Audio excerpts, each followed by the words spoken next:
मैं ज़ॉम्बी बनने के बाद सबसे पहला काम हर जगह मिल्क पाउडर और डायपर्स इकट्ठा करना शुरू किया, क्योंकि मैंने एक इंसानी बच्ची को अपनाया था। सभी ज़ॉम्बीज मेरा मजाक उड़ाते थे कि मैं कितना बेवकूफ हूँ, लेकिन उन्हें नहीं पता था कि यह बच्ची दरअसल ह्यूमन रेस की एम्प्रेस का रीबर्थ थी। अपने पिछले जीवन में उसने चारों दिशाओं में युद्ध लड़े थे, अनगिनत लाइफ एंड डेथ बैटल्स झेली थी, काउंटलेस दूसरी रेसेस के शक्तिशाली वॉरियर्स को मार गिराया था। लेकिन आखिर में डू जी क्लैन की गंदी स्नीक अटैक की वजह से स्टारी स्काई इंसेक्ट रेस की मदर क्वीन के हाथों मारी गई। अब उसका रीबर्थ 50 साल पहले अपोकलिप्स की शुरुआत में हुआ था, लेकिन इस बार वह एक छोटी बच्ची बनकर लौटी थी। उधर मैं जैसे ही इस दुनिया में ट्रांसमिग्रेट हुआ, तुरंत ज़ॉम्बीज के हमले का शिकार हो गया और आखिरकार खुद भी एक ज़ॉम्बी बन गया। अच्छी बात बस इतनी थी कि मेरी ह्यूमन कॉन्शियसनेस बची रही। पिछले 1 महीने से मैं सुपरमार्केट के फ्रिज में मिली फ्रोजन मीट खाकर जिंदा था, लेकिन अब वह मीट भी सड़ने लगी थी। भले ही ज़ॉम्बीज सड़ा हुआ मीट खाते हों, लेकिन ह्यूमन माइंड होने की वजह से मैं उसे नहीं खा सकता था। मजबूरी में मैंने खुद को एक साधारण ज़ॉम्बी की तरह डिस्गाइज किया और खाने की तलाश में बाहर निकल पड़ा। तभी एक घर के किचन में जाने ही वाला था कि अचानक बगल वाले कमरे से एक बच्ची के रोने की आवाज आई। मैंने बेडरूम का दरवाजा खोलकर देखा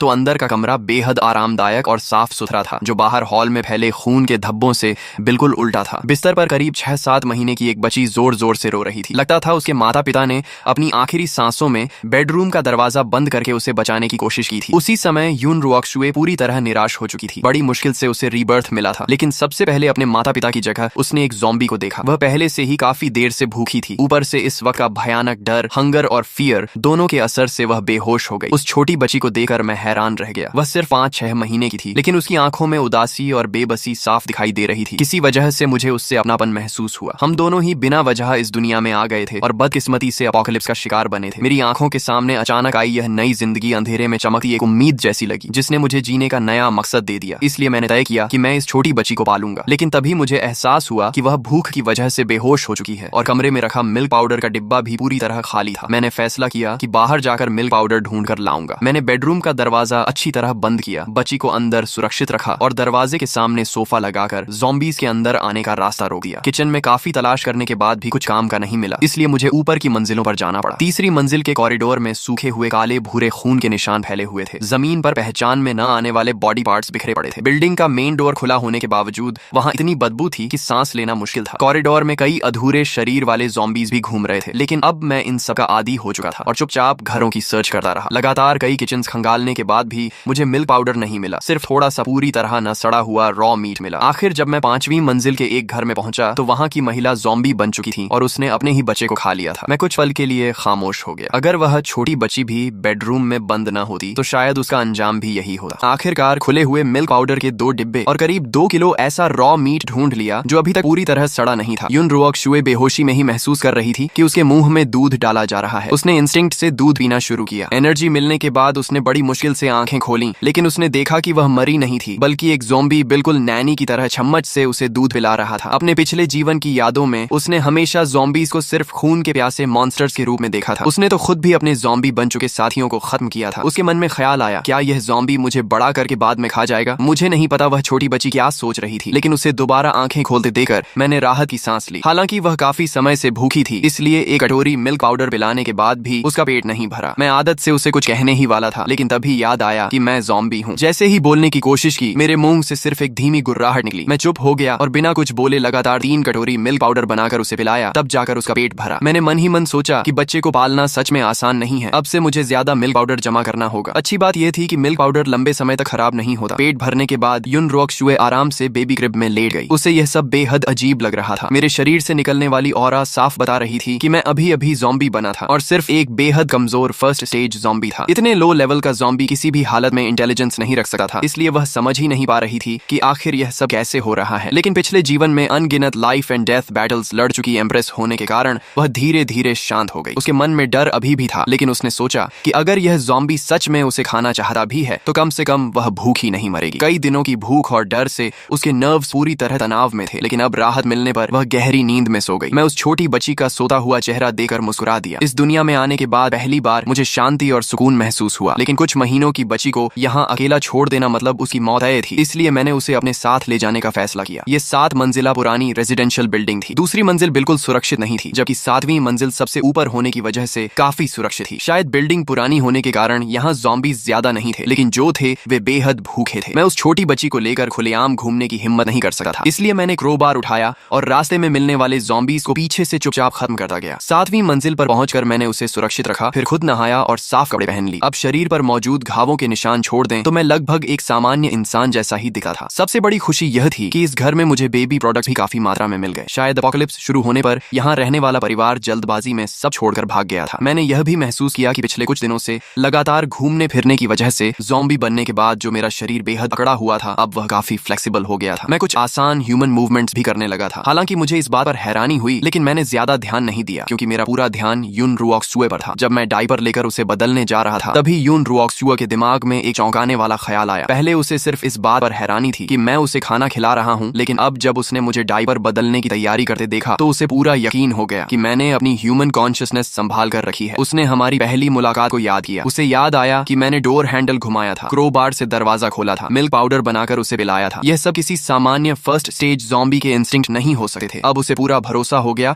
कि मेरे अंदर अभी भी इंसानी चेतना मौजूद है और वही मेरी ब्लड थर्स्टी ज़ॉम्बी इंस्टिंक्ट को दबा रही है। लेकिन अगले ही पल उसकी आंखें चौड़ी रह गईं। उसे एहसास हुआ कि मैं किसी भी तरह से महिला नहीं बल्कि एक पुरुष ज़ॉम्बी हूँ। उसने शर्माते हुए सोचा कि उसकी सारी इज्जत और डायपर बदलते समय ही चली जाएगी, लेकिन कुछ ही पल बाद उसने खुद को समझा लिया। आखिर उसे दोबारा जिंदगी मिली थी और उसकी जान भी इसी ज़ॉम्बी ने बचाई थी। इतनी छोटी बात पर नाराज होना ठीक नहीं था। उसने मुझे अपने अकड़े हुए हाथों से बड़ी मुश्किल से उसका डायपर बदलते देखा। उसके मन में एक साथ दुख और अपनापन दोनों पैदा हुए। उसने कल्पना की कि शायद कभी मेरा भी एक खुशहाल परिवार रहा होगा, लेकिन एपोकलिप्स ने सब कुछ छीन लिया और मुझे ज़ॉम्बी बना दिया। किसी भी दुनिया का न रह पाने वाला यह अकेलापन उसके दिल के सबसे नरम हिस्से को छू गया। उसी पल उसने मुझे अपने ज़ॉम्बी पापा के रूप में स्वीकार कर लिया। नया घर ठीक करने के बाद मैंने सोचा कि मुझे अपने और छोटी बच्ची दोनों के लिए ज्यादा से ज्यादा खाना जमा करना होगा। दिन में बाहर निकलना सर्वाइवर्स को शक में डाल सकता था और हमारी पहचान खुल सकती थी, इसलिए मैंने रात को बाहर जाने का फैसला किया। निकलने से पहले मैंने सिर्फ बेडरूम का दरवाजा ही बंद नहीं किया, बल्कि स्टेयरकेस के सामने बड़ी अलमारी भी लगा दी ताकि कोई ज़ॉम्बी या इंसान ऊपर ना आ सके। मैं सप्लाईज ढूंढने निकला। आसपास के रेजिडेंशियल एरिया में हर घर में थोड़ा थोड़ा सामान बचा था। धीरे धीरे काफी फूड जमा हो गया। हाइकिंग बैग भरने के बाद मैं बड़ी मात्रा में मिल्क पाउडर उठाकर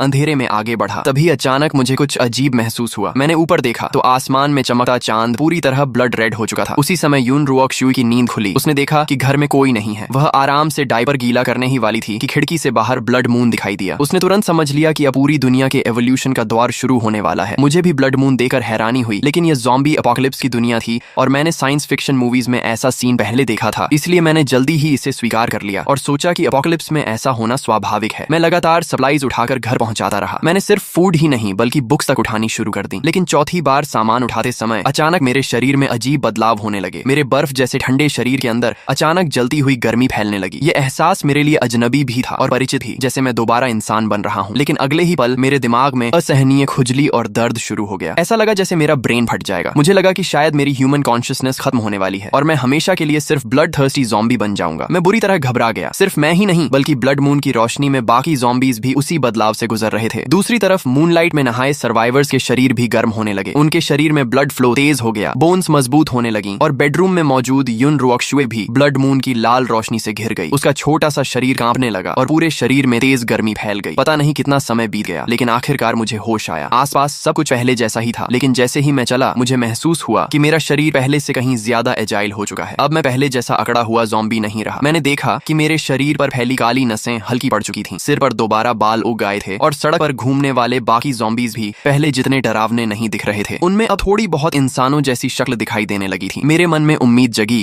कि यह दुनिया मेरी सोच से कहीं ज्यादा रहस्यमयी है। तभी एक ज़ॉम्बी के पास से गुजरते समय मुझे अजीब सा एहसास हुआ। ऐसा लगा जैसे मेरे और उस ज़ॉम्बी के बीच कोई अदृश्य धागा जुड़ा हुआ है। पहले तो मुझे लगा कि शायद मुझे भ्रम हो रहा है, लेकिन जल्द ही मुझे एहसास हुआ कि मेरे अंदर एक स्पेशल एबिलिटी जाग चुकी है। मैं अपनी सोच उस धागे के जरिए ज़ॉम्बी के दिमाग तक भेज सकता था और उसे पपेट की तरह कंट्रोल कर सकता था। मैंने ध्यान लगाकर कोशिश की तो ज़ॉम्बी से मेरा कनेक्शन और मजबूत हो गया और मैं उससे मुश्किल मूवमेंट्स भी करवाने लगा। मैंने इस एबिलिटी का नाम कंट्रोल ज़ॉम्बी रखा। कई बार प्रयोग करने के बाद मुझे पता चला कि फिलहाल मैं एक साथ सिर्फ 2 ज़ॉम्बीज को कंट्रोल कर सकता हूँ और अगर वे बहुत दूर चले जाएं तो मैं उन्हें सही कमांड नहीं दे पाता। मुझे लगा कि यह मेरी मेंटल पावर पर निर्भर करता है। मैंने जिन ज़ॉम्बीज को कंट्रोल किया था उन्हें ज़ॉम्बी पपेट्स नाम दिया। थोड़ा थकने के बाद मुझे अचानक अकेली घर पर मौजूद यून रुओक्सुए की याद आई। मैंने तुरंत दोनों ज़ॉम्बी पपेट्स को इकट्ठा किया, उनसे सारा सामान उठवाया और तेजी से बिल्डिंग की ओर लौट चला। सच कहूं तो ज़ॉम्बीज से बेहतर मजदूर कोई नहीं हो सकता। न खाना चाहिए, न पानी, न सैलरी। उधर ब्लड मून की ब्लेसिंग खत्म होने के बाद यून रुओक्सुए भी गहरी नींद से जागी। उसके दिमाग में अचानक ढेर सारी जानकारी भर गई और उसकी आंखें एक्साइटमेंट से चमक उठी। पिछले जीवन में उसे सिर्फ टाइम कंट्रोल टैलेंट मिला था, लेकिन इस बार उसके पास टेलेकिनेसिस भी जाग चुकी थी। अब वह सिर्फ अपनी इच्छा से चीजों को कंट्रोल कर सकती थी। सबसे बड़ी खुशी यह थी कि उसे अपने पिछले जीवन की टाइम कंट्रोल एबिलिटी भी दोबारा मिल गई थी। ये दोनों टैलेंट्स मिलकर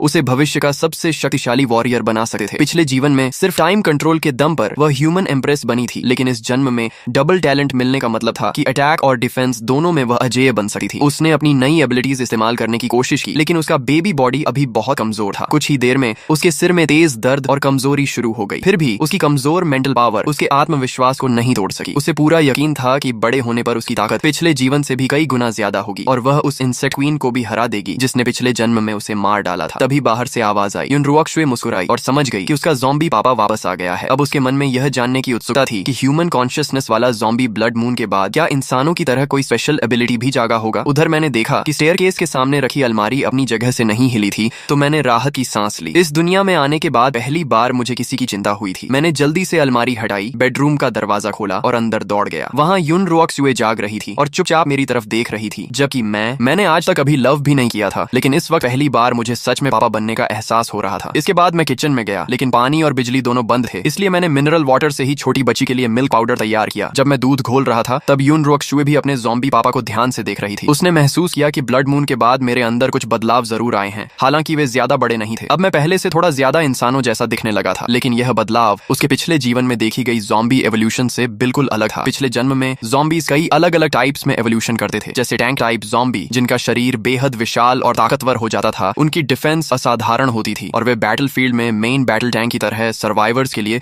सबसे बड़ा नाइटमेयर बन जाते थे। इसलिए उसने मुझ जैसे स्पेशल ज़ॉम्बी से ब्लड मून के बाद बहुत बड़ी एवोल्यूशन की उम्मीद की थी, क्योंकि अपोकलिप्स में ताकत ही जिंदा रहने की सबसे बड़ी कुंजी होती है। लेकिन मेरे अंदर सिर्फ मामूली बदलाव देकर उसे थोड़ी निराशा हुई। उसी समय युन रुओक्शुए ने मन ही मन फैसला किया कि जब वह बड़ी होगी तो इतनी शक्तिशाली बनेगी कि मुझे प्रोटेक्ट कर सके। वह अच्छी तरह जानती थी कि अगर मैं उसे न बचाता तो बेबी बनकर रीबर्थ लेने के बाद वह अपोकलिप्स में बहुत पहले मर चुकी होती। वह हमेशा एहसान का बदला चुकाने में विश्वास रखती थी और इतना बड़ा एहसान तो वह कभी नहीं भूल सकती थी। तुमने मुझे बचपन में पाला, मैं बुढ़ापे में तुम्हारा सहारा बनूंगी। उसके लिए यह सिर्फ कहावत नहीं बल्कि एक वादा था। उसे ज़ॉम्बी एवोल्यूशन के तरीके भी अच्छी तरह पता थे। ज़ॉम्बीज का सबसे मुख्य एवोल्यूशन जीवित प्राणियों को निगल कर होता था। इसके अलावा वे दूसरे ज़ॉम्बीज के ब्रेन के अंदर बनने वाले गोल्डन कोर को निगल कर भी एवोल्यूशन कर सकते थे। जिन ज़ॉम्बीज में स्पेशल एबिलिटीज जाग जाती थी उनके ब्रेन के अंदर यही गोल्डन कोर बनता था। युन रुओक्शुए को पूरा भरोसा था कि अपने पिछले जीवन के अनुभव का फायदा उठाकर वह ऐसे गोल्डन कोर्स हासिल करेगी और मेरी एवोल्यूशन कराकर मुझे हाई लेवल ज़ॉम्बी बना देगी। तब मैं इंसानों की तरह बोल भी सकूंगा और मेरा शरीर भी धीरे धीरे ह्यूमन फॉर्म लेने लगेगा। मुझे उसकी इन सारी बातों का बिल्कुल पता नहीं था। मैं सिर्फ उसे बड़ी बड़ी आंखों से मुझे देखते हुए देखकर मुस्कुरा रहा था। मैं बोल नहीं सकता था, इसलिए हाथों के इशारों से उसे बताने की कोशिश की कि मैंने उसके लिए 2 ज़ॉम्बी बॉडीगार्ड्स का इंतजाम कर दिया है और उसके खेलने के लिए टॉयज भी लाया हूँ। इतना ही नहीं, मजाक में मैं उसके लिए 5 years mock test, 3 years entrance exam जैसी पढ़ाई की किताबें भी उठा लाया था। तभी मुझे एहसास हुआ कि मैंने अभी तक युन रुओक्शुए का कोई निकनेम नहीं रखा है। थोड़ी देर सोचने के बाद, क्योंकि हम 7वीं मंजिल पर रहते थे, मैंने उसका निकनेम चीकी 7-7 रखने का फैसला किया। मैं चाहता था कि यह नाम हमें हमेशा 7वीं मंजिल पर बने हमारे छोटे से घर की खूबसूरत याद दिलाता रहे। रात भर इकट्ठा किए गए सप्लाईज को देखकर मैं काफी संतुष्ट था। मुझे लगा कि यह सामान मेरे और चीकी दोनों के लिए काफी लंबे समय तक चलेगा। लेकिन अपोकलिप्स की अनिश्चितता को देखते हुए मैंने तय किया कि कुछ दिन घर के अंदर ही रहकर हालात का ऑब्जर्वेशन करूंगा और पूरी तरह सुरक्षित होने के बाद ही दोबारा बाहर निकलूंगा। मैं लिविंग रूम में गया और वहां से लगभग आधा मीटर लंबी स्टील मचेटी उठा ली। मुझे नहीं पता इस घर का मालिक पहले क्या काम करता था, लेकिन उसके पास इतनी लंबी और बेहद तेज मचेटे होना वाकई हैरान करने वाला था। मैंने कभी स्वॉर्ड्समैनशिप नहीं सीखी थी, लेकिन ज़ॉम्बी बनने के बाद मिली असाधारण फिजिकल स्ट्रेंथ की वजह से मैं आसानी से मचेटी घुमा सकता था। मार्शल आर्ट्स नॉवेल्स और मूवीज में देखे हुए मूव्स को याद करके मैं लिविंग रूम में प्रैक्टिस करने लगा। मुझे पूरा यकीन था कि अब मचेटे हाथ में होने पर मैं अकेले कई दुश्मनों का सामना आसानी से कर सकता हूँ। उधर जब मैं ब्लेड प्रैक्टिस कर रहा था, उसी समय युन रुओक्शुए थोड़ी देर आराम करने के बाद अपनी एबिलिटी की प्रैक्टिस कर रही थी। उसकी टेलीकिनेसिस से एक सिल्वर नीडल हवा में लगातार इधर उधर उड़ रही थी। इसी तरह देखते देखते 2 दिन बीत गए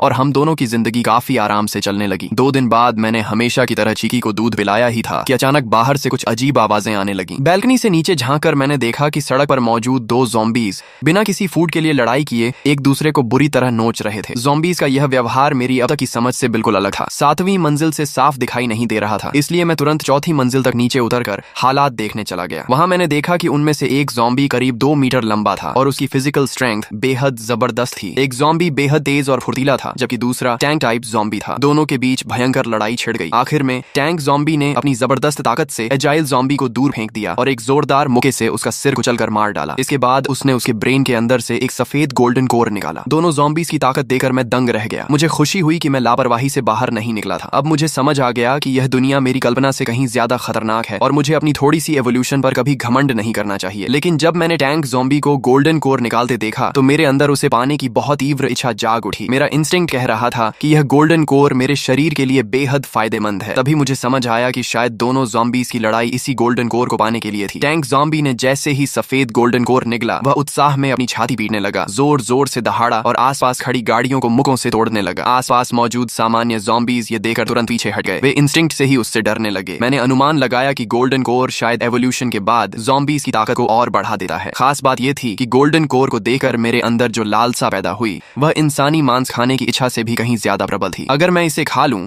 तो मेरी ज़ॉम्बी कंट्रोल एबिलिटी जरूर और मजबूत हो जाएगी। लेकिन फिलहाल मैं उस टैंक ज़ॉम्बी का मुकाबला नहीं कर सकता था। तभी मेरी नजर किचन में रखे गैस सिलेंडर पर पड़ी और मेरे दिमाग में उसे चालाकी से हराने का प्लान आ गया। उधर यून रुओक्शु ने भी बाहर का शोर सुन लिया। वह नीचे का दृश्य नहीं देख सकती थी, लेकिन अपने पिछले जीवन के अनुभव से उसने समझ लिया कि ब्लड मून के बाद पूरी दुनिया एवोल्यूशन के सबसे तेज दौर में प्रवेश कर चुकी है। ज़ॉम्बीज़ और म्यूटेंट बीस्ट ताकत हासिल करने के लिए एक दूसरे को मार रहे होंगे, जबकि ह्यूमन सर्वाइवर्स गोल्डन कोर्स की तलाश में होंगे। बाद के समय में इंसानों ने कल्टीवेशन मेथड्स भी विकसित कर लिए थे। अपने पिछले जीवन में ह्यूमन एम्प्रेस रही यून रुओक्शुए ने सबसे शक्तिशाली ग्लेज्ड ब्रीदिंग टेक्निक की साधना की थी। वह जानती थी कि उसका ज़ॉम्बी पापा एक लो लेवल ज़ॉम्बी होने के कारण अपोकलिप्स में ज्यादा समय तक जीवित नहीं रह पाएगा, इसलिए उसे जल्द से जल्द खुद मजबूत बनकर हम दोनों की रक्षा करनी होगी। भले ही उसका शरीर अभी बेबी का था, लेकिन वह फिर भी ग्लेज्ड ब्रीदिंग टेक्निक की प्रैक्टिस कर सकती थी। ब्लड मून के बाद हवा में फैले एनर्जी पार्टिकल्स को उसने अपने शरीर में खींचना शुरू किया। टेक्निक चलाते ही उसका छोटा सा शरीर कांपने लगा और एनर्जी धीरे धीरे उसके अंदर समाने लगी। यून रुओक्शुए खुश थी कि उसे एपोकलिप्स के शुरुआती दौर में ही इस टेक्निक से कल्टीवेशन करने का मौका मिल गया। बड़ी मात्रा में एनर्जी पार्टिकल्स उसके शरीर में समा गए, जिससे उसकी बोन्स और मजबूत हो गई और उसकी कमजोर टेलीकिनेसिस भी पहले से काफी ताकतवर हो गई। जब मैं नीचे से वापस बेडरूम में आया तो मैंने उसे कांपते हुए देखा। मुझे लगा कि शायद उसे ठंड लग गई है या बुखार आ गया है, इसलिए मैंने जल्दी से उसके ऊपर ब्लैंकेट डाल दिया। यून रुओक्शु की साधना टूट गई। उसने मेरी चिंतित शक्ल देखी तो मुस्कुरा दी और पहली बार उसे अपने ज़ॉम्बी पापा का सच्चा फादरली लव महसूस हुआ। पिछले जीवन में वह ऑर्फनेज में बड़ी हुई थी और उसने कभी माता पिता का प्यार नहीं पाया था। यह उसकी जिंदगी का पहला मौका था जब उसे पिता का स्नेह मिला। उसे सुरक्षित देखकर मैंने राहत की सांस ली और फिर बाहर मौजूद टैंक ज़ॉम्बी को खत्म करने की स्ट्रेटेजी बनाने लगा। इतना खतरनाक खतरा ज्यादा दिन जिंदा नहीं छोड़ा जा सकता था। शाम होते ही मैंने अपने पहले ज़ॉम्बी पपेट को भेजा ताकि वह शॉप के अंदर गोल्डन कोर की ताकत बचा रहे टैंक ज़ॉम्बी को उकसा सके। ज़ॉम्बी पपेट ने फ्लावर पॉट उठाकर टैंक ज़ॉम्बी पर फेंका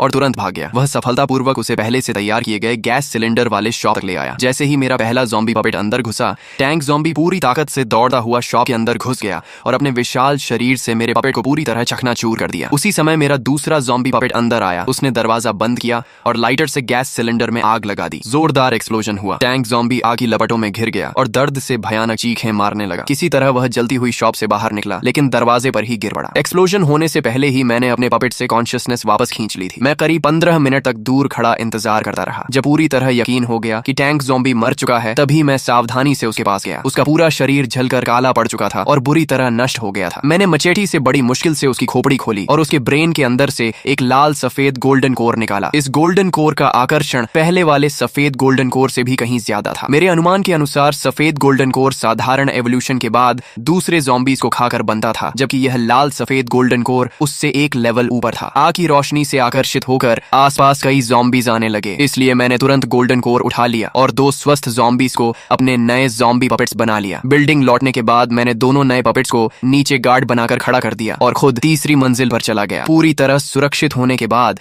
मैं अपने अंदर की इच्छा को रोक नहीं पाया और गोल्डन कोर निगल लिया। गोल्डन कोर ने मेरे पूरे शरीर को अंदर से बदलना शुरू कर दिया। मेरी स्किन पहले से ज्यादा ह्यूमन जैसी होने लगी। सिर्फ अपीयरेंस ही नहीं, बल्कि मेरी स्ट्रेंथ, स्पीड और एजिलिटी भी पहले से बेहतर हो गई। थोड़ी देर चक्कर आने के बाद मेरा दिमाग पहले से कहीं ज्यादा साफ हो गया। मेरी 5 सेंसेस भी तेज हो गई और ज़ॉम्बी कंट्रोल एबिलिटी पर मेरा नियंत्रण भी बेहतर हो गया। अब मैं एक साथ 5 ज़ॉम्बीज़ को कंट्रोल कर सकता था। इतना ही नहीं, मुझे एक नई एबिलिटी भी मिली, शेयर्ड विजन। पहले मैं सिर्फ अपनी आंखों के सामने मौजूद ज़ॉम्बी पपेट्स को ही कंट्रोल कर सकता था, लेकिन अब मैं उन्हें दूर से भी कंट्रोल कर सकता था। टेस्ट करने पर पता चला कि मेरी मेंटल पावर की रेंज लगभग 1 किलोमीटर है। इस रेंज के अंदर मुझे खुद बाहर जाने की जरूरत नहीं थी। मैं दूर बैठकर ही अपने ज़ॉम्बी पपेट से काम करवा सकता था। इससे मेरी सर्वाइवल एबिलिटी कई गुना बढ़ गई। उधर यून रुओक्शु ने दूर से एक्सप्लोजन और टैंक ज़ॉम्बी की दर्द भरी दहाड़ें सुनी। उसे 7वीं मंजिल पर होने की वजह से अपनी चिंता नहीं थी, लेकिन मैं काफी देर तक वापस नहीं लौटा, इसलिए वह बेहद परेशान हो गई। वह जानती थी कि अपने बेबी बॉडी के साथ वह किसी इवॉल्व्ड ज़ॉम्बी का मुकाबला नहीं कर सकती। वह सिर्फ भगवान से यही प्रार्थना कर सकती थी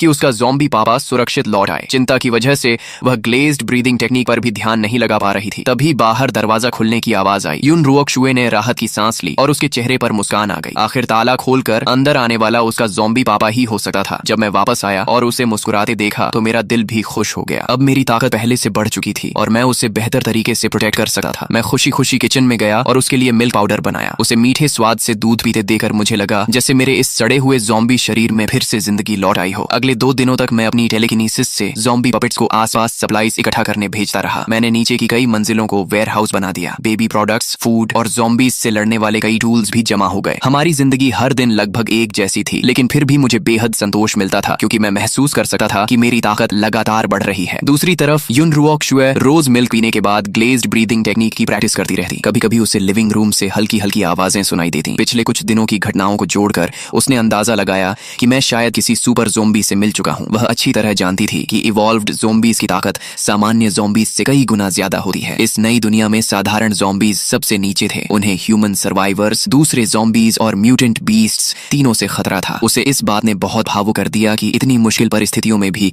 मैं उसकी देखभाल करना नहीं भूला। अपोकलिप्स में इंसानों की ह्यूमैनिटी खत्म होती देख चुकी युन रुओक्शु को मेरा इंसानियत बचाए रखना किसी चमत्कार से कम नहीं लगा। कई दिनों की प्रैक्टिस के बाद उसकी टेलीकिनेसिस इतनी मजबूत हो गई कि वह सिल्वर नीडल को बिजली जैसी स्पीड से चला सकती थी। टाइम कंट्रोल एबिलिटी के साथ मिलकर वह बिना आवाज किए किसी की भी हत्या कर सकती थी। लेकिन वह यहीं रुकना नहीं चाहती थी। अपोकलिप्स में जिंदा रहने के लिए उसे और भी ज्यादा ताकतवर बनना था। उसी समय मैंने ज़ॉम्बी पपेट्स को आसपास की बिल्डिंग्स में सप्लाईज ढूंढने भेजा। एक घर में रहने वाला इंसान शायद मार्शल आर्ट्स का शौकीन था। वहां मुझे कई फाइटिंग टेक्स्ट बुक्स मिली जिनमें अलग अलग क्लोज कॉम्बैट टेक्निक्स लिखी थी। ज़ॉम्बी एवोल्यूशन के बाद मेरी फिजिकल स्ट्रेंथ पहले ही सामान्य इंसानों से कहीं ज्यादा हो चुकी थी। अब शरीर पहले जैसा अकड़ा हुआ भी नहीं था, इसीलिए मैं इन मुश्किल फाइटिंग मूव्स को आसानी से सीख और इस्तेमाल कर सकता था। ज़ॉम्बीज का लड़ने का तरीका भले ही जंगली और सीधा होता हो, लेकिन इंसानों द्वारा विकसित मॉडर्न कॉम्बैट टेक्निक्स कहीं ज्यादा वैज्ञानिक और असरदार थी। भले ही मेरी मुख्य ताकत ज़ॉम्बी कंट्रोल थी, लेकिन मुझे लगता था कि अच्छी फाइटिंग स्किल्स मेरी फिजिकल लिमिटेशंस को भी पूरा कर सकती हैं। साथ ही ज़ॉम्बी होने की वजह से मुझे काटे जाने का डर भी नहीं था, इसलिए मैं वेपन्स का इस्तेमाल और भी प्रभावी तरीके से कर सकता था। कुछ बेसिक कॉम्बैट टेक्निक्स सीख लेने के बाद मैंने कॉम्बैट ट्रेनिंग शुरू करने के बाद अपने ज़ॉम्बी पपेट्स को 6ठी मंजिल के लिविंग रूम में लाया। टेलीकिनेसिस कंट्रोल हटाते ही वे सीधे मेरे स्पारिंग पार्टनर्स बन गए। आखिर ज़ॉम्बी अगर मार्शल आर्ट्स सीख जाए तो उसे रोकना लगभग नामुमकिन होता है, लेकिन लगातार प्रैक्टिस के बाद मुझे एहसास हुआ कि सिर्फ थियोरी पढ़ने और खुद से प्रैक्टिस करने से असली लड़ाई नहीं जीती जा सकती। सिर्फ रियल कॉम्बैट ही डिस्टेंस का सही अंदाजा, ओपोनेंट की रिएक्शन पढ़ना और सही जजमेंट जैसी स्किल्स विकसित कर सकता है। लगातार प्रैक्टिस के बाद मेरी फाइटिंग स्किल्स में जबरदस्त सुधार हुआ। अब मैं सामने से हमला करने वाले सामान्य ज़ॉम्बीज का भी आसानी से सामना कर सकता था। मैं एक बिल्कुल बिगिनर फाइटर से एक स्किल्ड फाइटर बन चुका था। इतना ही नहीं, मैंने पाया कि मैं एक साथ कई काम कर सकता हूँ। एक तरफ मैं खुद फाइटिंग प्रैक्टिस करता था, दूसरी तरफ टेलीकिनेसिस से ज़ॉम्बी पपेट्स को कंट्रोल करके सप्लाईज भी इकट्ठा करवाता था और शेयर्ड विजन के जरिए आसपास की पूरी सिचुएशन पर नजर रखता था। तभी शेयर्ड विजन के जरिए मैंने सनशाइन कम्युनिटी की पहली बिल्डिंग की 3री मंजिल पर 2 ज़ॉम्बीज को इधर उधर घूमते देखा। अचानक उनके सामने एक ब्लड रेड शैडो बिजली जैसी स्पीड से गुजरी। उसकी स्पीड इतनी डरावनी थी कि अगर जमीन पर उसके निशान न दिखे तो मुझे लगा कि मेरी आंखों ने धोखा खाया है। मैंने तुरंत ज़ॉम्बी पपेट से उस ब्लड शैडो का पीछा करवाया। कुछ मिनट बाद आखिरकार वह क्रीचर साफ दिखाई दिया। उसका रूप बेहद भयानक था। उसके शरीर की स्किन लगभग पूरी उतर चुकी थी। उसके टीथ और टंग भी डरावने तरीके से बदल चुके थे। उसके दोनों हाथ और पैर म्यूटेंट बीस्ट के क्लॉज बन चुके थे। वह अब 2 पैरों पर खड़ा भी नहीं हो सकता था और सिर्फ 4 पैरों पर दौड़ता था, लेकिन उसकी स्पीड और एक्सप्लोसिव पावर अविश्वसनीय थी। वह दीवारों और सीलिंग पर भी आसानी से दौड़ सकता था। उस ब्लड ज़ॉम्बी को देखते ही मेरे ज़ॉम्बी पपेट्स भी इंस्टिंक्ट से डर गए। अगले ही पल उसने बिजली जैसी स्पीड से मेरे दोनों पपेट्स को सेकंडों में मार डाला। यह आखिर कैसा मॉन्स्टर था। कॉन्शियसनेस वापस अपने शरीर में लौटने के बाद भी मेरे मन में डर बना रहा। ब्लड मून के बाद कुछ ज़ॉम्बीज ने ऐसी एबिलिटीज हासिल कर ली थीं जो मेरी कल्पना से भी बाहर थीं। मेरी मौजूदा ताकत उनके सामने कुछ भी नहीं थी। अगर मैं अपने 5 ज़ॉम्बी पपेट्स को भी एक साथ भेज देता तो शायद वे भी पल भर में खत्म हो जाते। अब मैं सिर्फ यही उम्मीद कर सकता था कि वह ब्लड ज़ॉम्बी कभी हमारी 5 नंबर बिल्डिंग तक न पहुंचे। मैंने समय बर्बाद करना बंद कर दिया और हर दिन ज़ॉम्बीज के साथ रियल कॉम्बैट प्रैक्टिस करके खुद को मजबूत बनाने लगा। एक हफ्ते बाद मैं 6ठी मंजिल के लिविंग रूम में 3 ताकतवर ज़ॉम्बीज के एक साथ हमले का भी आसानी से सामना करने लगा। तंग जगह में भी मैं तेजी से मूव करता, सही मौका ढूंढता और अपनी टेक्निक से उन्हें जल्दी खत्म कर देता। फाइटिंग प्रैक्टिस के साथ साथ मैंने अपने ज़ॉम्बी पपेट्स को सप्लाईज ढूंढने के अलावा इवॉल्व्ड ज़ॉम्बीज की जानकारी इकट्ठा करने का काम भी दे दिया। ब्लड ज़ॉम्बी जैसे मॉन्स्टर्स से बिना पर्याप्त ताकत के भिड़ना आत्महत्या थी, लेकिन पहले मिले टैंक ज़ॉम्बी और एजाइल ज़ॉम्बी जैसे इवॉल्व्ड ज़ॉम्बीज को सही स्ट्रेटजी से हराया जा सकता था। पिछले कुछ दिनों की ऑब्जर्वेशन से मुझे यकीन हो गया था कि गोल्डन कोर सिर्फ इवॉल्व्ड ज़ॉम्बीज के ब्रेन में ही बनता है। दूसरी तरफ 7वीं मंजिल के बेडरूम में बेबी युन रुओक्शु की ताकत ताकत भी लगातार बढ़ रही थी। शुरुआत में वह सिर्फ सिल्वर नीडल हिलाने से ही थक जाती थी, लेकिन अब वह अपनी बेबी बॉडी को जमीन से 1-2 सेंटीमीटर तक हवा में उठा सकती थी। इंसानों के लिए उड़ना हमेशा से एक सपना रहा है। हालांकि यून रुओक शुए अभी सच में उड़ नहीं सकती थी, लेकिन लगातार प्रैक्टिस के बाद उसके पास अब कम से कम खुद की रक्षा करने लायक ताकत आ चुकी थी। उसे नहीं पता था कि अगर बड़े सर्वाइवर बेसिस को पता चल जाए कि एक बेबी हवा में तैर सकती है तो वे सभी उसे अपनी ऑर्गेनाइजेशन में शामिल करने के लिए लड़ पड़ेंगे। इतनी कम उम्र में ऐसी अचीवमेंट सचमुच चौंका देने वाली थी। छठी मंजिल की फाइटिंग प्रैक्टिस खत्म करने के बाद मैंने ज़ॉम्बी पपेट्स से मरे हुए ज़ॉम्बीज की सफाई करवाई। मैं ऊपर जाकर चीकी को मिल्क पाउडर पिलाने ही वाला था कि सप्लाईज इकट्ठा कर रहे एक ज़ॉम्बी पपेट ने अचानक नई जानकारी भेजी। ज्यादा दूर नहीं, एक दुबला लेकिन बेहद तेज एजाइल ज़ॉम्बी एक बेहद कमजोर ह्यूमन सर्वाइवर का पीछा कर रहा था। मैंने अपने ज़ॉम्बी पपेट्स को सामान्य ज़ॉम्बीज की तरह डिस्गाइज करके उचित दूरी पर आधे घेराव की फॉर्मेशन में धीरे धीरे उस एजाइल ज़ॉम्बी की तरफ बढ़ाया जो आराम से इंसानी मांस खा रहा था। मैंने यह स्ट्रेटेजी इसलिए चुनी क्योंकि एजाइल ज़ॉम्बी की स्पीड बहुत ज्यादा थी। अगर मैं बिना सोचे समझे हमला करता तो मेरे सारे ज़ॉम्बी पपेट्स खत्म हो सकते थे। जैसे ही हमारे बीच की दूरी लगभग 10 मीटर रह गई, मैंने अचानक पांचों ज़ॉम्बी पपेट्स को चार्ज करने का आदेश दिया। एजाइल ज़ॉम्बी ने अपनी स्पीड के दम पर ज्यादातर हमलों से बच लिया, लेकिन मेरी हाफ एनसर्कलमेंट स्ट्रेटेजी की वजह से उसकी दाहिनी बांह और पीठ पर गहरे घाव लग गए। हालांकि मेरे एक ज़ॉम्बी पपेट की फायर एक्स उसकी पसलियों में फंस गई और गुस्से में एजाइल ज़ॉम्बी ने उसका सिर चीरकर उसे तुरंत मार डाला। मैंने तुरंत 2 ज़ॉम्बी पपेट्स को सामने से हमला करने भेजा ताकि उसका ध्यान भटक जाए, जबकि बाकी 2 पपेट्स ने पीछे से दोबारा हमला किया। एजाइल ज़ॉम्बी ने सामने वाले पपेट्स को पीछे धकेल दिया, लेकिन वह कमर पर हुए जोरदार हॉरिजॉन्टल स्लैश से नहीं बच सका और उसके शरीर का बड़ा हिस्सा कट गया। घायल होने के बाद उसने और भी तेज स्पीड से हमला किया और एक और ज़ॉम्बी पपेट का सिर तोड़ दिया, लेकिन बाकी तीनों ज़ॉम्बी पपेट्स बिना रुके उस पर टूट पड़े। आखिरकार एजाइल ज़ॉम्बी लगातार होती फायर एक्स की बारिश से नहीं बच पाया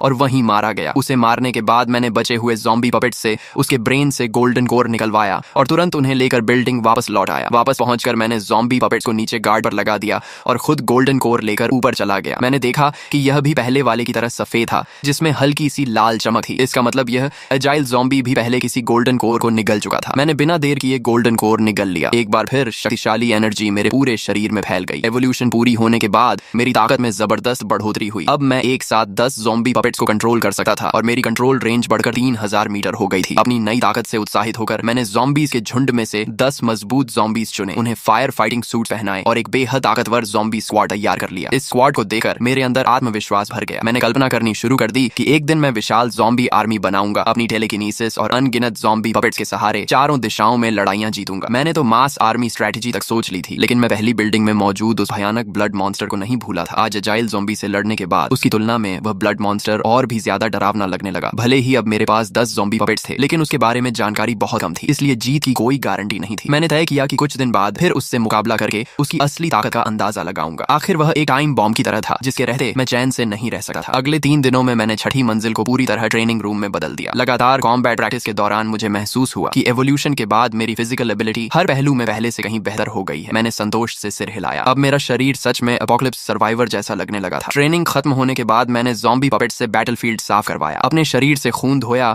और 7वीं मंजिल पर चीकी को मिल्क पाउडर पिलाने चला गया। उसके मासूम चेहरे की मुस्कान देखकर मैं भी अनायास मुस्कुरा दिया। अब उसकी एपेटाइट पहले से काफी बढ़ गई थी। उसे दूध पिलाने के बाद मैं बाहर से लाइट टॉयज से उसे खिलाने लगा। यून रोक्शुए मुझे अपनी अनाड़ी हरकतों से उसे हंसाने की कोशिश करते देखकर मन ही मन बेबस हो गई। बाहर से वह एक बेबी थी, लेकिन अंदर से वह एक मैच्योर, काल्म और निर्णायक ह्यूमन एम्प्रेस थी। फिर भी उसने सोचा कि यह उसके ज़ॉम्बी पापा का प्यार है, इसलिए उसने मुस्कुराकर मेरा साथ दिया। लेकिन जैसे ही मैंने उसकी मुस्कान देखी, मैं उसे हंसाने के लिए और ज्यादा मेहनत करने लगा। यून रोक्शुए की आंख तक फड़क गई। आखिर उसने मन ही मन कहा, रहने दो, इसे ही अपनी टेलीकिनेसिस की प्रैक्टिस समझ लेती हूँ। उसके साथ खेलने के बाद मैंने पहली बिल्डिंग वाले ब्लड मॉन्स्टर की ताकत पर रखने का फैसला किया। मैंने 10 लंबे चौड़े ज़ॉम्बी पपेट्स चुने, उन्हें फायर फाइटिंग सूट्स पहनाए, लेकिन मुझे लगा कि अभी भी तैयारी अधूरी है। तभी मुझे सड़क के मोड़ पर मोटरसाइकिल शॉप याद आई। मैं ज़ॉम्बी पपेट्स को लेकर वहां गया, दुकान का दरवाजा तोड़ा और हर पपेट को फुल फेस मोटरसाइकिल हेलमेट पहना दिया। आखिर ज़ॉम्बीज का सबसे बड़ा वीक पॉइंट उनका सिर ही होता है। शरीर चाहे कितना भी फट जाए, जब तक सिर सुरक्षित रहे वे लड़ सकते थे। पूरी तैयारी के बाद मैंने इस नए ज़ॉम्बी स्क्वाड को दूर से कंट्रोल करते हुए पहली बिल्डिंग की ओर भेज दिया। मेरी टेलीकिनेसिस की रेंज 3000 मीटर थी, लेकिन मैं जानता था कि क्लोज कॉम्बैट में ब्लड मॉन्स्टर के सामने खुद जाना अभी भी खतरे से खाली नहीं था। इसलिए मैं 5 नंबर बिल्डिंग में ही सुरक्षित रहकर पूरे ऑपरेशन को कमांड करने लगा। ज़ॉम्बी स्क्वाड पहली मंजिल से हर कमरे और हर कोने की सावधानी से सर्च करता हुआ आगे बढ़ा। खासकर सीलिंग पर विशेष ध्यान दिया जा रहा था ताकि दीवारों और छत पर चलने वाला ब्लड मॉन्स्टर अचानक हमला न कर सके। जल्दी ही 4 मंजिलों की सर्च पूरी हो गई, लेकिन ब्लड मॉन्स्टर कहीं दिखाई नहीं दिया। किसी को नहीं पता था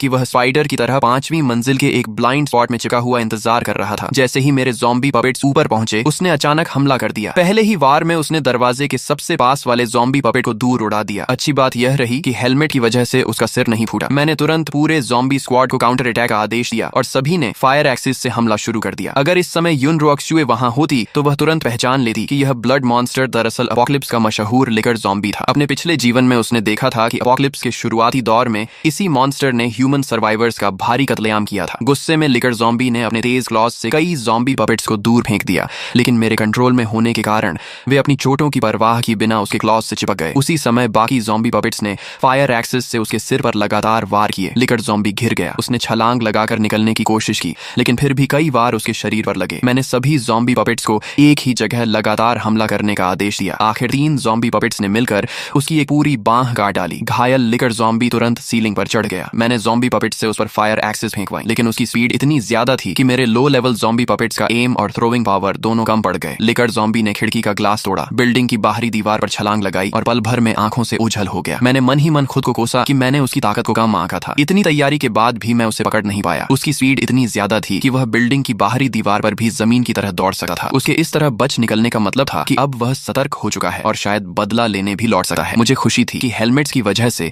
मेरे ज़ॉम्बी पपेट्स का नुकसान कम हुआ, लेकिन अब मेरी सबसे बड़ी चिंता यही लिकर ज़ॉम्बी था। अगर वह किसी दिन चुपचाप हमारी 5 नंबर बिल्डिंग तक पहुंच गया और उसे चीकी मिल गई तो वह बाहर की दीवार चढ़कर सीधे 7वीं मंजिल तक पहुंच सकता था और उसे रोकना लगभग असंभव होता। मैंने तुरंत खुद को शांत किया और डिफेंस प्लान बनाया। मैंने 3 सबसे मजबूत ज़ॉम्बी पपेट्स को पूरी तरह इक्विप करके 5 नंबर बिल्डिंग में लगातार पेट्रोल पर लगा दिया, ताकि अगर लिकर ज़ॉम्बी चुके से अंदर घुसे तो मुझे तुरंत पता चल जाए। बाकी ज़ॉम्बी पपेट्स को मैंने दूसरे इवॉल्व्ड ज़ॉम्बीज की तलाश में भेज दिया। 2 गोल्डन कोर्स निकलकर ताकत बढ़ने पर मैं बहुत खुश था, लेकिन लिकर ज़ॉम्बी ने मुझे एहसास करा दिया कि मैं अभी भी इस दुनिया में बहुत छोटा खिलाड़ी हूँ। उधर 7वीं मंजिल के बेडरूम में युन रुओक्सुए अपनी टेलीकिनेसिस से 2 क्लॉथ डॉल्स को हवा में लगातार उड़ा रही थी। ह्यूमन एम्प्रेस होने के नाते उसे ऐसे टॉयज बिल्कुल पसंद नहीं थे, लेकिन वह मेरा दिल नहीं तोड़ना चाहती थी। बाद में उसे एहसास हुआ कि क्लॉथ डॉल्स से टेलीकिनेसिस की प्रैक्टिस भी काफी अच्छी हो जाती है। तभी उसे महसूस हुआ कि मैं वापस आ गया हूँ। उसने तुरंत दोनों डॉल्स को अपनी बाहों में पकड़ लिया। जब भी मैं उसे खुशी से खेलते देखा, मेरे अंदर का सारा तनाव खत्म हो जाता। मैंने मन ही मन सोचा, चीकी, यह दुनिया बहुत अंधेरी और टूटी हुई है। उम्मीद है कि जब तुम बड़ी होगी तो इस दुनिया से नफरत नहीं करोगी। तुम हमेशा ऐसे ही बेफिक्र मुस्कुराती रहो। मैं चाहता हूँ कि हम दोनों इस एपोकलिप्स में हमेशा साथ जिंदा रहें। तभी मेरी नजर बेडरूम की खिड़की पर गई और मेरा चेहरा गंभीर हो गया। मैं तुरंत नीचे गया, लकड़ी के तख्ते और कीलें लाया और पूरी खिड़की को बंद करना शुरू कर दिया। युन रुओक्सु हैरानी से अपने ज़ॉम्बी पापा को देखती रही। पिछले कई दिनों से वह बाहर भी नहीं गया था और अब खिड़की भी बंद कर रहा था। उसने सोचा कि शायद उसके ज़ॉम्बी पापा को आखिरकार इवॉल्व्ड ज़ॉम्बीज की असली ताकत का एहसास हो गया है और अब वह बाहर की खतरनाक दुनिया से डरकर खुद को छिपाना चाहता है। काफी देर सोचने के बाद उसे यही वजह सबसे सही लगी। उसने मन ही मन मुस्कुराकर सोचा, लगता है मेरा ज़ॉम्बी पापा सच में बहुत डरपोक है। लेकिन उसने एक बात बिल्कुल नहीं सोची। असलियत यह थी कि मैं यह सब सिर्फ चीकी की रक्षा के लिए कर रहा था। ब्लड मून के बाद सिर्फ ज़ॉम्बीज ही नहीं, बल्कि इंसानों में भी कई इवॉल्वर्स पैदा हो चुके थे। शुरुआत में वे सामान्य ज़ॉम्बीज को देखकर घबरा कर भाग जाते थे, लेकिन समय बीतने के साथ साधारण इंसान भी आसानी से लो लेवल ज़ॉम्बीज का शिकार करने लगे। मैं लगातार खिड़की पर लकड़ी के तख्ते और कीलें लगा रहा था। काफी देर बाद आखिरकार मैंने पूरी खिड़की की मजबूत सुरक्षा तैयार कर ली। साथ ही मैंने जानबूझकर कुछ छोटे वेंटिलेशन होल्स भी छोड़े ताकि रोशनी और हवा आती रहे। इससे एक तरफ डिफेंस भी मजबूत रहा और दूसरी तरफ युन रुओक्सु को बंद और घुटन भरे माहौल में भी नहीं रहना पड़ा। अगर कभी ब्लड मॉन्स्टर हमला करता तो मुझे रिएक्शन देने के लिए थोड़ा समय भी मिल जाता। अगले 3 दिनों तक ब्लड मॉन्स्टर दोबारा दिखाई नहीं दिया, लेकिन फिर भी मैंने ज़ॉम्बी पपेट्स को लगातार 5 नंबर बिल्डिंग में पेट्रोल पर लगाए रखा। मैं किसी भी हालत में लापरवाही नहीं करना चाहता था। तभी अचानक मेरे दिमाग में टेलीकिनेसिस का एक सिग्नल आया। मेरे ज़ॉम्बी पपेट्स में से एक, जो 2 गलियां दूर एक छोटी ग्रोसरी शॉप से सप्लाईज इकट्ठा कर रहा था, उसका सामना कुछ ह्यूमन सर्वाइवर्स से हो गया। शुरुआत में उन सर्वाइवर्स ने उसे साधारण ज़ॉम्बी समझा, लेकिन जैसे ही ज़ॉम्बी पपेट ने पलटकर उनकी तरफ देखा, वे घबरा गए। उनमें से एक मजबूत आदमी, जिसका नाम टीजू था, आयरन रॉड उठाकर सीधे ज़ॉम्बी पपेट की तरफ दौड़ा। मैंने तुरंत ज़ॉम्बी पपेट को फायर एक्स से उसका मुकाबला करने का आदेश दिया। जैसे ही दोनों भिड़े, मैं हैरान रह गया। मैंने जानबूझकर सबसे ताकतवर ज़ॉम्बीज को पपेट बनाया था और सामान्य ज़ॉम्बीज की फिजिकल स्ट्रेंथ भी इंसानों से ज्यादा होती थी, लेकिन मुझे उम्मीद नहीं थी कि टीजू की ताकत इतनी जबरदस्त होगी। उसकी आयरन रॉड से आया वार इतना भारी था कि ज़ॉम्बी पपेट का पूरा हाथ सुन्न हो गया। अगले ही वार में टीजू ने फायर एक्स दूर उड़ा दी और एक ही प्रहार में ज़ॉम्बी पपेट का सिर कुचल दिया। ज़ॉम्बी पपेट के गिरने के बाद टीजू उसके पास गया और हैरानी से बोला, यह दुनिया तो सच में पागल हो गई है। अब ज़ॉम्बीज भी वेपन्स इस्तेमाल करने लगे हैं। क्या यह किसी नई एवोल्यूशन का ज़ॉम्बी है? लेकिन उसने ज्यादा सोचने की बजाय अपने साथियों को जल्दी जल्दी सप्लाईज उठाने को कहा। उसे डर था कि कहीं कोई इवॉल्व्ड ज़ॉम्बी वहां ना आ जाए। अपने लीडर को एक ही वार में ज़ॉम्बी मारते देखकर बाकी लोग उसकी तारीफ करने लगे। अच्छा हुआ टीजू भाई हमारे साथ हैं, नहीं तो हमें इतना सारा फूड कभी नहीं मिलता। दूसरा बोला, इवॉल्व्ड ज़ॉम्बीज भी क्या कर लेंगे? टीजू भाई की पावर के सामने में तो एक ही डंडा काफी है। अपोकलिप्स में ताकतवर सहारा मिलना सबसे जरूरी था, इसलिए सभी लोग उसकी खुशामद करने में लगे थे। टीजू भी उनकी तारीफ सुनकर काफी खुश था। मुझे इस बात पर हैरानी हुई कि अपोकलिप्स शुरू हुए 1 महीने से ज्यादा हो चुका था और फिर भी ह्यूमन सर्वाइवर्स जिंदा थे। सबसे ज्यादा मेरा ध्यान टीजू पर गया। उसकी ताकत देखकर मुझे पूरा यकीन हो गया कि वह कोई ह्यूमन इवॉल्वर है, क्योंकि साधारण इंसान इतनी ताकत नहीं दिखा सकता। इंसानों की इंटेलिजेंस और चालाकी को देखते हुए मुझे चिंता हुई कि अगर वे हमारे सप्लाई तक पहुंच गए तो मेरी और चीकी दोनों की जान खतरे में पड़ सकती है। इसलिए मैंने फैसला किया कि अब से ज़ॉम्बी पपेट्स को उस इलाके में बिल्कुल नहीं भेजूंगा। ह्यूमन सर्वाइवर्स से हुई इस मुलाकात के बाद कुछ और दिन बीत गए। अब मैंने सप्लाईज इकट्ठा करना लगभग बंद कर दिया था, क्योंकि मेरे ज़ॉम्बी पपेट्स की एफिशिएंसी इतनी ज्यादा थी कि 5 नंबर बिल्डिंग के लगभग हर कमरे में अलग अलग तरह की सप्लाईज भर चुकी थी। दूसरी तरफ युन रुओक्सुए इन दिनों अपने बेडरूम में टेलीकिनेसिस की मदद से क्रॉलिंग प्रैक्टिस कर रही थी। धीरे धीरे उसके शरीर पर कंट्रोल बढ़ता गया और उसकी क्रॉलिंग स्पीड भी पहले से कहीं ज्यादा तेज हो गई। आखिरकार टेलीकिनेसिस की मदद से उसने चलना भी सीख लिया। तभी मैं कमरे का दरवाजा खोलकर अंदर आया। सामने का सीन देखकर मैं पूरी तरह शॉक रह गया। इतनी सी बेबी, और ये तो चल भी रही है। पहले तो मैं हैरान रह गया, फिर मेरे चेहरे पर खुशी छा गई। मैंने हमेशा चाहा था कि युन रुओक्सुए जल्दी से अपोकलिप्स के माहौल में खुद को ढाल सके, लेकिन मैंने कभी नहीं सोचा था कि वह इतनी छोटी उम्र में ही चलना सीख जाएगी। मैं उसे गोद में उठाकर लिविंग रूम में ले आया, क्योंकि वहां का समतल फर्श प्रैक्टिस के लिए ज्यादा अच्छा था। युन रुओक्सुए ने अपनी टेलीकिनेसिस की मदद से जल्दी ही वहां भी बैलेंस बना लिया, लेकिन उसके बेबी बॉडी की ताकत अभी कम थी। शरीर को संभालने में उसकी काफी मेंटल पावर खर्च हो रही थी। थोड़ी देर प्रैक्टिस करने के बाद वह खुद ही रुक गई। मुझे लगा कि वह थक गई है, इसलिए मैंने उसे उठाकर सोफा पर आराम से बैठा दिया। उसके बाद मैं अपनी स्टील मशेटी लेकर बैल्कनी में चला गया। मेरी बॉडी पूरी तरह इवॉल्व होने के बाद स्ट्रेंथ भी हर तरफ से बढ़ चुकी थी। अब जब मैं अपनी स्टील मशेटी घुमाता तो हवा चीरने की आवाज गूंजने लगी। फिलहाल मैं सिर्फ अपने पिछले जीवन में मार्शल आर्ट्स और वुक्सिया मूवीज में देखी हुई टेक्निक्स की नकल करके प्रैक्टिस कर रहा था, लेकिन मुझे हमेशा लगता था कि अगर इंसान खुद काफी स्ट्रांग हो जाए तो ईंट का टुकड़ा भी दूसरों का डिफेंस तोड़ सकता है। युन रुओक्सुए मुझे देखकर हैरान रह गई। मैं लगातार अपनी स्ट्रेंथ बढ़ा रहा था। उसकी नजर में मैं सिर्फ एक साधारण ज़ॉम्बी था। बस फर्क इतना था कि मेरे अंदर ह्यूमन कॉन्शियसनेस बची हुई थी और मैं वेपन्स इस्तेमाल कर सकता था, जिससे मैं लो लेवल ज़ॉम्बीज से बेहतर था। लेकिन पिछले जन्म की ह्यूमन एम्ब्रेस होने के कारण युन रुओक्सुए को कॉम्बैट और मार्शल आर्ट्स का बेहद गहरा एक्सपीरियंस था। उसकी नजर में मेरी स्वॉर्ड्समैनशिप इतनी बेकार थी कि अगर मेरा सामना किसी सच में स्किल्ड फाइटर से हो जाए तो वह पलक झपकते ही उसके ज़ॉम्बी पापा को मार देगा। दूसरी तरफ मैं यह देखकर खुश हो गया कि चीकी मुझे ध्यान से देख रही है। मुझे लगा वह मेरी स्वॉर्ड स्किल्स से प्रभावित हो गई है, इसलिए मैं और भी ज्यादा जोश से मचेटी घुमाने लगा। अगले कुछ दिनों तक मैंने चीकी को 6ठी मंजिल के लिविंग रूम में खुलकर चलने फिरने दिया और वह छुकर अपनी टेलीकिनेसिस की प्रैक्टिस करती रही। मेरी देखरेख में वह हर दिन पहले से ज्यादा स्टेबल होकर चलने लगी। सचमुच वह किसी जीनियस चाइल्ड से कम नहीं थी, लेकिन युन रुओक्सुए के दिल में क्राइसिस की फीलिंग लगातार बढ़ती जा रही थी। ब्लड मून के बाद ज़ॉम्बीज और म्यूटेंट बीस्ट्स दोनों ही तेजी से इवॉल्व हो रहे थे। मेरे जैसे ऑर्डिनरी ज़ॉम्बी के लिए भविष्य में सर्वाइवल करना मुश्किल होता जाएगा, इसलिए उसे जल्द से जल्द स्ट्रांग बनना था। कम से कम वह अपोकलिप्स में मेरा बोझ नहीं बनना चाहती थी। तभी अचानक बिल्डिंग के बाहर एक गुस्से से भरी दहाड़ सुनाई दी। मेरा ध्यान तुरंत ज़ॉम्बी पपेट्स की शेयर्ड विजन में चला गया। सोसाइटी के ग्रीन बेल्ट में 2 इवॉल्व्ड ज़ॉम्बीज आपस में भयंकर लड़ाई कर रहे थे। उनमें से एक लगभग 2.5 मीटर लंबा टैंक ज़ॉम्बी था। उसके हर पंच से जमीन में गहरे गड्ढे बन रहे थे। दूसरी तरफ वही लिकर ज़ॉम्बी था जिससे मैं पहले लड़ चुका था। उसके क्लॉज किसी तेज ब्लेड की तरह थे और उसकी स्पीड इतनी ज्यादा थी कि उसे देखना भी मुश्किल था। दोनों इवॉल्व्ड ज़ॉम्बीज बराबरी की लड़ाई लड़ रहे थे। मेरा दिल तेजी से धड़कने लगा। ये मेरे लिए सुनहरा मौका था। अगर दोनों एक दूसरे को कमजोर कर दें तो मैं आसानी से दोनों का फायदा उठा सकता था। मैं तुरंत कमरे से निकलकर नीचे गया और अपनी ज़ॉम्बी स्क्वाड इकट्ठा करने लगा। उधर युन रुओक्सुए बाहर की आवाज सुनकर परेशान हो गई। उसे मेरे ज़ॉम्बी पपेट्स कंट्रोल करने की एबिलिटी के बारे में कुछ पता नहीं था। उसे लगा मैं खुद जाकर इवॉल्व्ड ज़ॉम्बीज से लड़ने वाला हूँ, लेकिन वह खुद ठीक से चल भी नहीं सकती थी, इसलिए सिर्फ कमरे में बैठकर मेरी सलामती की दुआ कर सकती थी। नीचे पहुंचते ही मैंने अपने सभी ज़ॉम्बी पपेट्स को इकट्ठा किया। पूरी तरह आर्म्ड ज़ॉम्बी स्क्वाड धीरे धीरे ग्रीन बेल्ट की तरफ बढ़ने लगी। लंबी लड़ाई के बाद आखिर दोनों ज़ॉम्बीज बुरी तरह घायल हो चुके थे। लिकर ज़ॉम्बी ने टैंक ज़ॉम्बी का एक हाथ नोचकर अलग कर दिया और आखिरकार टैंक ज़ॉम्बी वहीं मर गया। लिकर ज़ॉम्बी मुश्किल से जीत पाया था और जैसे ही वह गोल्डन कोर निकालने झुका, मेरी ज़ॉम्बी स्क्वाड ने चारों तरफ से उसे घेर लिया। लिकर ज़ॉम्बी गुस्से से दहाड़ा और ज़ॉम्बी पपेट्स को डराकर भगाने की कोशिश की, लेकिन मेरे कंट्रोल में होने की वजह से उन पर उसके प्रेशर का कोई असर नहीं हुआ। मेरे स्टोन ज़ॉम्बी पपेट्स लगातार फायर एक्सिस से उस पर हमला करते रहे। खुली जगह होने की वजह से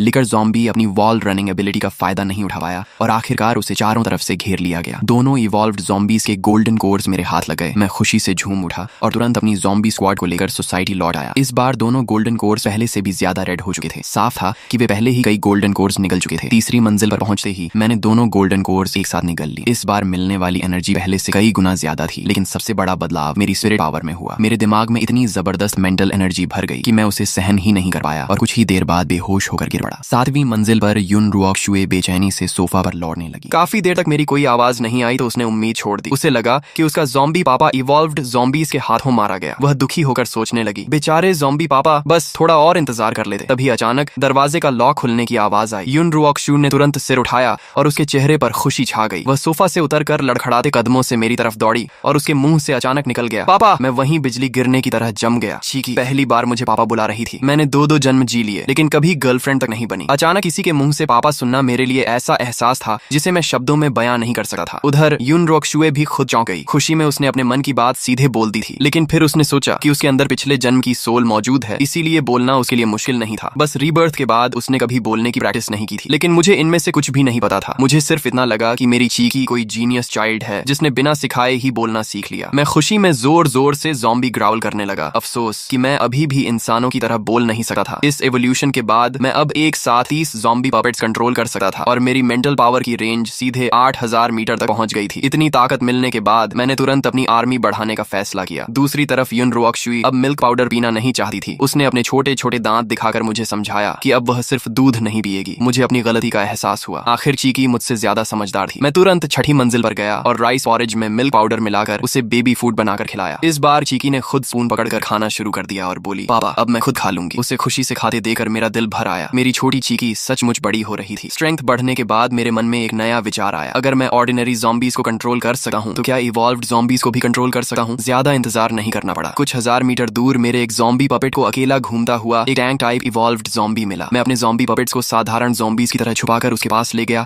और 100 मीटर की दूरी से अपनी मेंटल पावर छोड़ी। उसकी मेंटल डिफेंस सामान्य ज़ॉम्बीज से कहीं ज्यादा मजबूत थी। शुरुआत में काफी रेजिस्टेंस मिला लेकिन मेरी नई स्पिरिट पावर उससे भी ज्यादा पावरफुल थी। आखिरकार मैंने उसकी डिफेंस तोड़ दी और उसे अपना ज़ॉम्बी पपेट बना लिया। मैंने उसका नाम दा पैंग रखा। उसका शरीर बेहद विशाल था और दोनों हाथ किसी लोहे के पिंजरे जैसे लगते थे। मैं हार्डवेयर स्टोर से 2 भारी आयरन हैमर्स उठा लाया जिनका वजन 100 किलो से भी ज्यादा था और उन्हें डबांग को दे दिया। जब वह दोनों हैमर्स घुमाता तो हवा तक कांप जाती। सोसाइटी के गेट पर उसे खड़ा कर दो तो वह किसी गार्डियन गॉड से कम नहीं लगता था। डबांग के आने के बाद मुझे पहली बार पूरी सिक्योरिटी महसूस हुई। इसके बाद मैंने एक स्पीड टाइप इवॉल्व्ड ज़ोंबी को भी अपने कंट्रोल में लिया और उसका नाम शांडियन लाइटनिंग रखा। उसकी स्पीड बहुत ज्यादा थी और वह ड्यूअल ब्लेड्स चलाने में माहिर था। इस तरह डा पैंग की स्लो स्पीड की कमी पूरी हो गई। एक टैंक, एक असैसिन और 20 से ज्यादा ऑर्डिनरी ज़ॉम्बी पपेट्स के साथ मुझे लगने लगा कि अब मैं अपोकलिप्स में आराम से राज कर सकता हूँ। इसी दौरान डबैंग जब सप्लाईज ढूंढ रहा था तभी उसका सामना एक म्यूटेंट जायंट डॉग से हुआ। उसकी बॉडी लगभग 2 मीटर लंबी थी। पूरे शरीर पर काले और बेहद सख्त बाल थे और उसका शरीर किसी जंगली सुअर जितना मोटा था। अपोकलिप्स में यह पहली बार था जब मैंने किसी दूसरे म्यूटेंट क्रीचर को देखा। मैंने तुरंत डा पैंग को अटैक करने का आदेश दिया। उसने एक हैमर से जायंट डॉग का अगला पंजा तोड़ दिया और अगले वार में उसका सिर कुचल डाला। उसके दिमाग से भी एक व्हाइट गोल्डन कोर निकला। अब यह साफ हो गया कि म्यूटेंट बीस्ट के अंदर भी गोल्डन कोर बंधे हैं। मैं जायंट डॉग की बॉडी सोसाइटी वापस ले आया। उसका कुछ मीट मैंने खुद खाकर अपनी हंगर शांत की और बाकी डाबैंग को दे दिया। फ्रेश मीट खाने के बाद डाबैंग के घाव आंखों के सामने भरने लगे। म्यूटेंट डॉग और बाद में मिले एक और टैंक ज़ॉम्बी के गोल्डन कोर्स निगलने के बाद मेरी स्पिरिट पावर फिर बढ़ गई। लेकिन युन रुओक्शु को इन सब बातों का पता नहीं था। एक दिन जब मैं बाहर था वह चुके से नीचे उतर गई। उसने देखा कि तीसरी मंजिल से लेकर छठी मंजिल तक हर कमरा सप्लाईज से भरा पड़ा था। मिल्क पाउडर के पहाड़ लगे थे। मिनरल वाटर की बोतलें छत तक जमा थीं और बेबी प्रोडक्ट्स और फूड का तो हिसाब ही नहीं था। वह शॉक होकर बुदबुदाई, हे भगवान, ज़ॉम्बी पापा ने आखिर कितना सामान जमा कर रखा है। ये सब देखकर उसे अपने पहले वाले अंदाजे